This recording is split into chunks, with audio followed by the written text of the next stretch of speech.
नमस्कार दोस्तों, मैं देवेंद्र कुमार त्रिवेदी जो आज आपको चैप्टर पढ़ा रहा हूं उस चैप्टर का नाम है मुगल वंश। आओ दोस्तों, आज से स्टार्ट करते हैं अपन मुगल वंश। और मुगल वंश में बैक टू बैक अपन शासक देखते हुए चलेंगे कि बाबर के बाद में हुमायूं, हुमायूं से अकबर, अकबर से जहांगीर, आगे अपन चलते चले जाएंगे।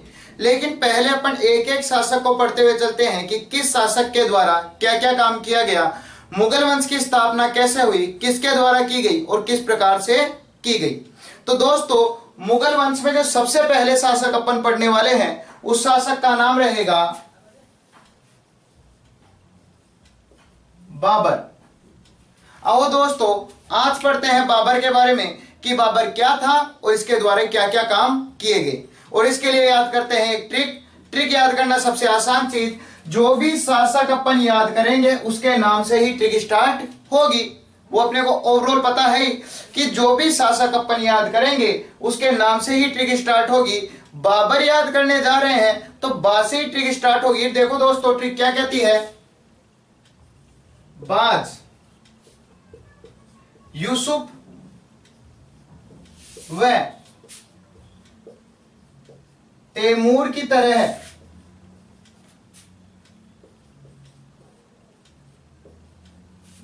उच्च कुल का है।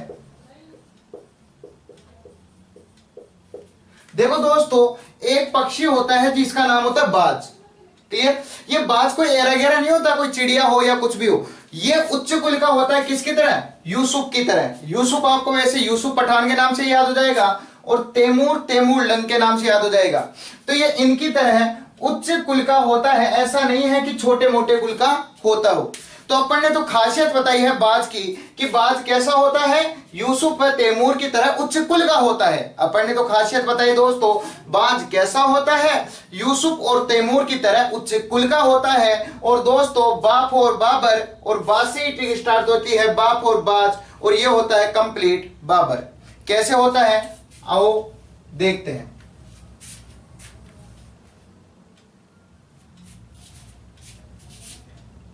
बाप और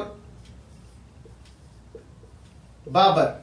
फिर देखो दोस्तों, बा से फिर से लेते हैं बाप और बाबर नामा।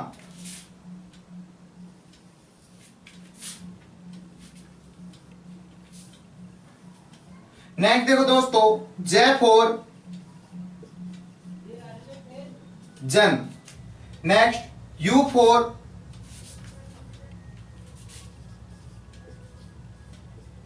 यूसुफ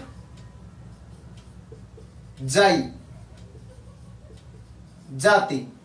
नेक्स्ट फै फॉर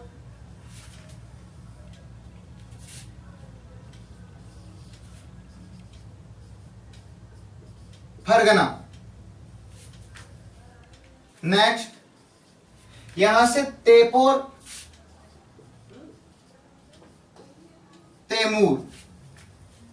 नेक्स्ट मू फॉर मुगल। नेक्स्ट फिर से दोस्तों मुंह से अपन उठाते हैं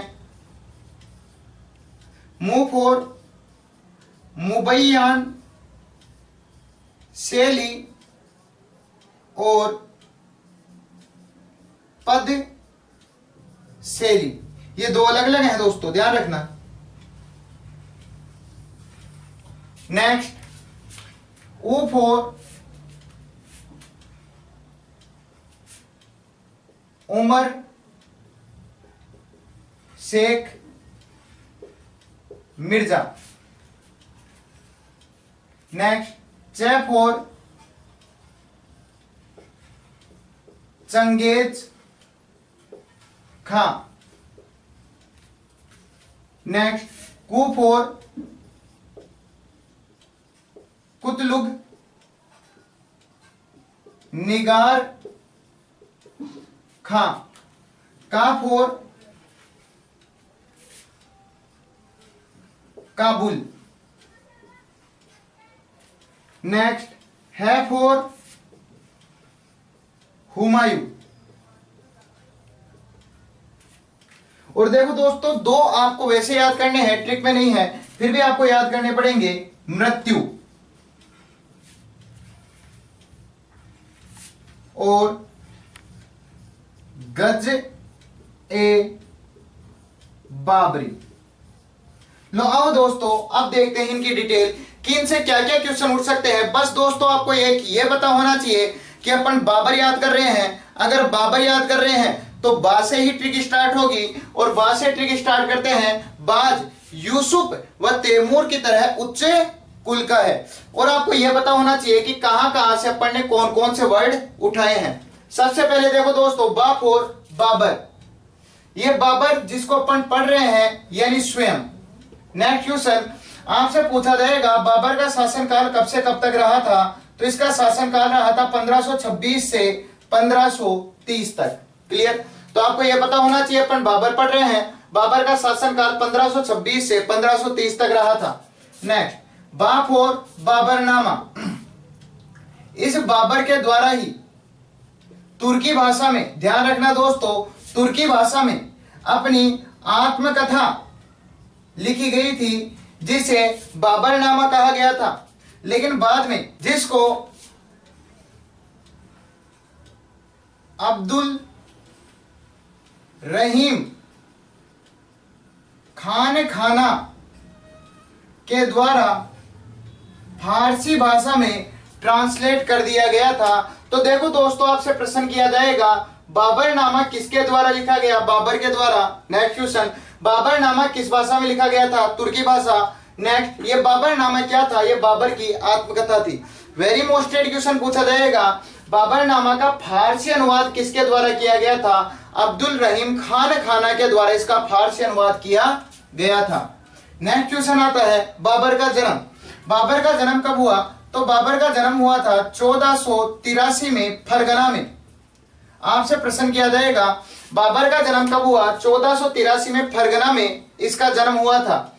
नेक्स्ट देखो दोस्तों, यू फॉर यूसुफ जय जाति, भारत पर जो पहला अभियान हुआ था, भारत पर जो पहला बाबर के द्वारा अभियान किया गया, ये यूसुफ जय जाति पर ही किया गया था। ये इसके द्वारा 1519 में किया गया था। इसमें इसने दो क्षेत्र जीते थे, एक का नाम था बाजोर और एक का नाम था भेरा। तो इसके द्वारा बाजोर और भेरा क्षेत्र जीत लिए गए थे। आपसे प्रश्न किया जाएगा दोस्तों, बाबर के द्वारा भारत में पहला अभियान कौन सा था? यू फॉर यूसुफ जई जाति पर पहला अभियान किया गया था। नेक्स्ट आपसे प्रश्न किया जाएगा, बाबर के द्वारा यूसुफ जई जातियों पर कब आक्रमण किया गया था? 1519 में किया गया था। नेक्स्ट आपसे क्वेश्चन किया जाएगा, बाबर ने यूसुफ जई जातियों से क्या क्या जीता था? बाजोर और भेरा क्षेत्र इसके द्वारा जीत लिए गए थे। क्लियर? नेक्स्ट देखो दोस्तों, फै फॉर फरगना, इसको 1494 में फरगना का शासक बना दिया गया था। आपसे प्रश्न किया जाएगा कि बाबर को सबसे पहले कहां का शासक बनाया गया था? फरगना का। कब बनाया गया? 1494 में क्या बनाया गया? यहां का शासक बनाया गया। नेक्स्ट देखो दोस्तों, ते फॉर तैमूरलंग, तैमूरलंग का ये 5वां वंशज था। अब बात आती है, ये तैमूर जो था ये किस तरफ से था? माता की तरफ से था या पितृ की तरफ से था? तो ये पितृ पक्ष की तरफ से था, यानी बाबर कोई ऐसी ब्रिगेड का नहीं था। ये तैमूर का 5वां वंशज था पितृ पक्ष की ओर से, यानी पितृ पक्ष की ओर से तैमूर इसका 5वां वंशज के रूप में जाना जाता था। नेक्स्ट आपसे पूछा जाएगा, मू फॉर मुगल, जो मुगल साम्राज्य था, इस मुगल साम्राज्य की स्थापना बाबर के द्वारा ही की गई थी। तो आपसे प्रश्न किया जाएगा, मुगल साम्राज्य की स्थापना किसके द्वारा की गई? बाबर के द्वारा की गई। नेक्स्ट, मू फॉर मुबैयान शैली, इसके अलावा एक और शैली थी पद्य शैली। इन दोनों शैलियों का इसे जनक कहा जाता है। दोनों शैली बाबर के द्वारा ही चलाई गई थी। तो आपसे प्रश्न किया जाएगा, मू फॉर मुबैयान शैली और पद्य शैली भारत में किसके द्वारा चलाई गई? बाबर के द्वारा चलाई गई। नेक्स्ट देखो दोस्तों, ऊ फॉर उमर शेख मिर्जा, ये इसके पिता का नाम था। आपसे प्रश्न किया जाएगा कि बाबर के पिता का नाम क्या था? उमर शेख मिर्जा। नेक्स्ट देखो दोस्तों, चे फॉर चंगेज खां, ये चंगेज खां का 14वां वंशज था। अब बात आती है, अगर ये पितृपक्ष से तैमूर का 5वां वंशज था तो मातृपक्ष से किसका वंशज था? चंगेज खां का 14वां वंशज था। ये मातृपक्ष की ओर से। नेक्स्ट देखो दोस्तों, कूफ और कुतलुग निगार खां। ये कुतलुग निगार खां, इसकी माता का नाम था। आपसे प्रश्न किया जाएगा बाबर की माता का नाम क्या था? कुतलुग निगार खां। नेक्स्ट काफ और काबुल। बाबर के द्वारा 1504 ईस्वी में काबुल को जीत लिया गया था। नेक्स्ट, जब बाबर की मृत्यु हुई तो मृत्यु होने पर इसको यहीं पर दफनाया गया था। आपसे प्रश्न किया जाएगा कि बाबर को अंत में कहां दफनाया गया? काबुल में। और काबुल इसके द्वारा कब जीत लिया गया था? 1504 में। नेक्स्ट, है फॉर हुमायूं। यह हुमायूं इसका उत्तराधिकारी बना। आपसे प्रश्न किया जाएगा बाबर की मृत्यु के बाद में बाबर का उत्तराधिकारी किसे बनाया गया था? है फॉर हुमायूं को। नेक्स्ट देखो दोस्तों, ये 2 पॉइंट ट्रिक में नहीं है, क्योंकि ट्रिक अनलेस हो, इससे अपने को क्या फायदा है? अपन वैसे ही याद कर लेंगे। मृत्यु, बाबर की मृत्यु 1530 में हुई थी और ये आगरा में हुई थी। आपसे प्रश्न किया जाएगा कि बाबर की मृत्यु कहां पर हुई? आगरा में। कब हुई? 1530 में। नेक्स्ट, गज ए बाबरी। ये जमीन नापने के लिए बनाई गई थी। आपसे प्रश्न किया जाएगा कि ये गज ए बाबरी क्या थी? उस समय जमीन को नापने के लिए या भूमि मापन के लिए जिसका प्रयोग किया जाता था उसे गज ए बाबरी के नाम से जाना जाता था। और दोस्तों, यह होता है ओवरऑल बाबर। अब देखेंगे बाबर के युद्ध। लेकिन अगर ओवरऑल बाबर याद करना है तो ओनली फॉर एक ट्रिक याद होनी चाहिए, बा फॉर बाबर और बा फॉर बाज। बाज कैसा होता है? यूसुफ व तैमूर की तरह उच्च कुल का होता है। एक ट्रिक याद, ओवरऑल बाबर याद। कैसे दोस्तों? बा फॉर बाबर। ये बाबर जिसको अपन पढ़ रहे हैं, इसका शासनकाल रहा 1526 से 1530 तक। क्वेश्चन आ सकता है बाबर का शासनकाल कब से कब तक रहा था? बा फॉर बाबरनामा। बाबर के द्वारा जो तुर्की भाषा में आत्मकथा लिखी गई उसे बाबरनामा के नाम से जाना गया।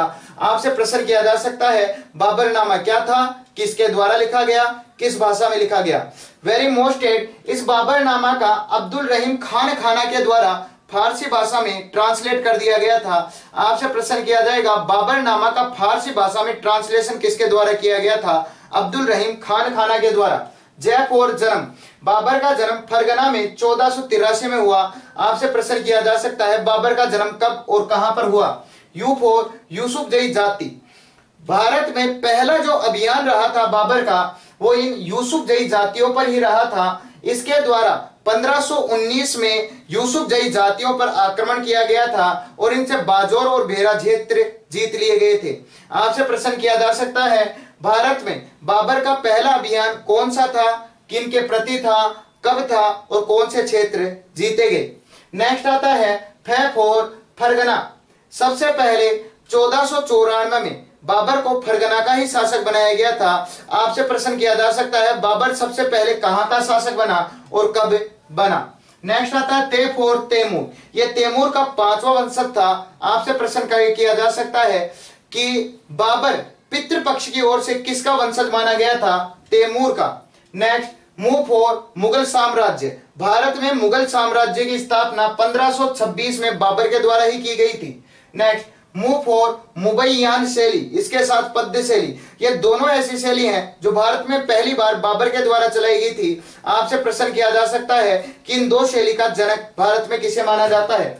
नेक्स्ट, उ फॉर उमर शेख मिर्जा। ये इनके पिता का नाम था। क्वेश्चन आ सकता है बाबर के पिता का नाम क्या था? च फॉर चंगेज खां। इसका बाबर 14वां वंशज था मातृपक्ष की ओर से। आपसे पूछा जा सकता है ये चंगेज खां कौन था और बाबर इसका क्या लगता था? 14वां वंशज लगता था मातृपक्ष की ओर से। ध्यान रखना दोस्तों, पितृपक्ष इधर है और मातृपक्ष इधर है। नेक्स्ट, कू फॉर कुतलुग निगार खां। इसकी माता का नाम था। क्वेश्चन आ सकता है माता का नाम क्या था? कुतलुग निगार खां। का फॉर काबुल। बाबर के द्वारा काबुल 1504 में जीत लिया गया था। जब उसकी मृत्यु हुई अंतिम इच्छा थी कि मुझे काबुल में ही दफनाया जाए, इस कारण बाबर को काबुल में ही दफनाया गया था। प्रश्न किया जा सकता है बाबुल को कहा यानी बाबर को कहां पर दफनाया गया था? काबुल में दफनाया गया था। है फॉर हुमायूं। हुमायूं इसका बड़ा ही बड़ा बेटा था जो इसकी मृत्यु के बाद में उत्तराधिकारी बना। आपसे प्रश्न किया जा सकता है बाबर का उत्तराधिकारी कौन बना था? हुमायूं। इसके अलावा आपको पता होना चाहिए कि बाबर की मृत्यु 1530 में हुई थी, आगरा में हुई थी, और इसके द्वारा एक भूमि मापन के लिए एक वस्तु चलाई गई थी जिसको गजे बाबरी के नाम से जाना जाता था। आपसे प्रश्न किया जा सकता है कि एक गजे बाबरी क्या थी? बाबर के समय भूमि को मापने के लिए जिसका प्रयोग किया जाता था उसे गजे बाबरी के नाम से जाना जाता था। यह होता है दोस्तों बाबर से रिलेटेड ओवरऑल डाटा। बाबर कब भारत में आया, किस युद्ध के द्वारा आया, माता क्या है, पिता क्या है, किस वंश का है, किस प्रकार से है, ओवरऑल बाबर आपके सामने है। केवल आपको एक ट्रिक याद होनी चाहिए। अब ये देखते हैं बाबर के द्वारा कौन कौन से युद्ध अभियान किए गए। अब अपन देखते हैं बाबर के युद्ध कि बाबर के द्वारा कौन कौन से युद्ध किए गए थे। देखो दोस्तों, अभी तक अपन ने देखा है कि बाबर से रिलेटेड अपने पास क्या क्या क्वेश्चन आ सकते हैं, और अब देखते हैं बाबर के द्वारा किए गए युद्ध। और युद्धों के लिए भी एक शॉर्ट ट्रिक है, ध्यान रखना दोस्तों। पंख से चल घर उपाधि दूं।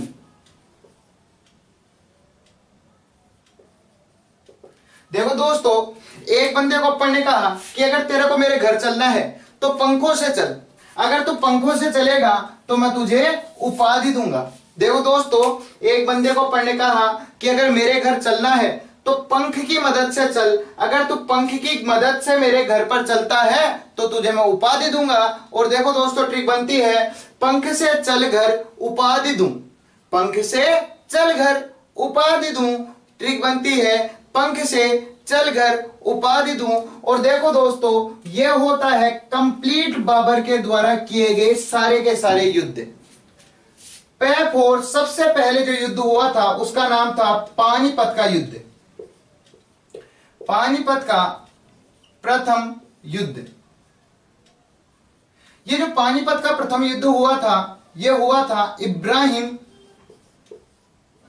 लोदी वीएस बाबर के बीच में, और यह हुआ 1526 में। इसमें इब्राहिम लोदी हारा और बाबर जीता।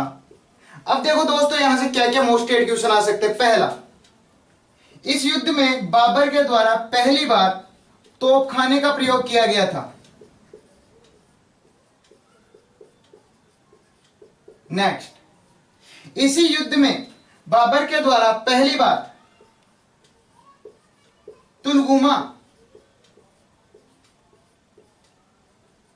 युद्ध नीति का प्रयोग किया गया था। नेक्स्ट, इस युद्ध के लिए बाबर को भारत बुलाने वाले बंदे थे दौलत खां, नेक्स्ट आलम खां, नेक्स्ट और सांगा। यह होता है पहला युद्ध जिसका नाम था पानीपत का युद्ध। बस पंख से पानीपत अपने आप ही याद रह जाएगा। अब देखो दोस्तों, पानीपत का प्रथम युद्ध हुआ इब्राहिम लोदी के साथ, जो उस समय दिल्ली सल्तनत का शासक था। दिल्ली सल्तनत को जीतने के लिए बाबर ने इब्राहिम लोदी से युद्ध किया 1526 में और जीता, और इब्राहिम लोदी हारा। इसमें पहली बार बाबर ने तोपखाने का प्रयोग किया, यानी तोप चलाई, और पहली बार तुलुगमा युद्ध नीति का प्रयोग किया। यह तुलुगमा युद्ध नीति कुछ इस प्रकार की युद्ध नीति होती है कि सेना को 3-4 टुकड़ों में तोड़कर अलग अलग दिशाओं से आक्रमण करवाया जाता है। इसे तुलगुमा युद्ध नीति का कहा जाता है, जिसका पहली बार बाबर ने पानीपत के प्रथम युद्ध में प्रयोग किया। नेक्स्ट, बाबर भारत क्यों आया? क्योंकि भारत में बाबर को इनवाइट किया गया था, ये अपनी मर्जी से नहीं आया। और भारत में बाबर को बुलाने वाले बंदे थे दौलत खां, आलम खां और सांगा। तो आपसे प्रश्न किया जाएगा बाबर को भारत में किनके द्वारा बुलाया गया था? दौलत खां, आलम खां और सांगा के द्वारा बुलाया गया था। यह होता है पहला युद्ध। फिर देखो दोस्तों, ख और खानवा का युद्ध, खानवा का युद्ध। अब देखते हैं ये खानवा का युद्ध क्या है। ये युद्ध हुआ सांगा वीएस बाबर के बीच में। और जस्ट अगले साल ये 26 में हुआ, तो ये हुआ 1527 में। इसमें सांगा हारा, बाबर जीता। अब इसमें खास बात क्या रही, इसमें बाबर के द्वारा पहली बार जिहाद का नारा दिया गया था, जिसे आज जेहाद जेहाद के नाम से जानते हैं। इसी में बाबर के द्वारा एक उपाधि ग्रहण की गई थी जिसका नाम था गाजी। तो इसके द्वारा गाजी की उपाधि धारण की गई। यह होता है खानवा का युद्ध। खानवा का युद्ध सांगा और बाबर के बीच में 1527 में हुआ, जिसमें सांगा हारा, बाबर जीता। और बाबर ने इसमें पहली बार जिहाद का नारा दिया था। और इस युद्ध को जीतने के बाद में बाबर ने गाजी उपाधि ग्रहण कर ली। नेक्स्ट, जयपुर नंबर 3, चंदेरी का युद्ध। यह चंदेरी का युद्ध हुआ मेदिनी राय वीएस बाबर के बीच में।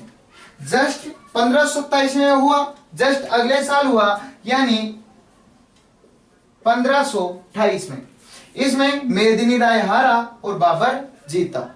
इस प्रकार से तीसरा युद्ध हुआ। नेक्स्ट, घैफोर नंबर 4, घाघरा का युद्ध। घाघरा का युद्ध। इस घाघरा के युद्ध में क्या हुआ कि एक तरफ तो थी बंगाल व बिहार की अफगान सेना,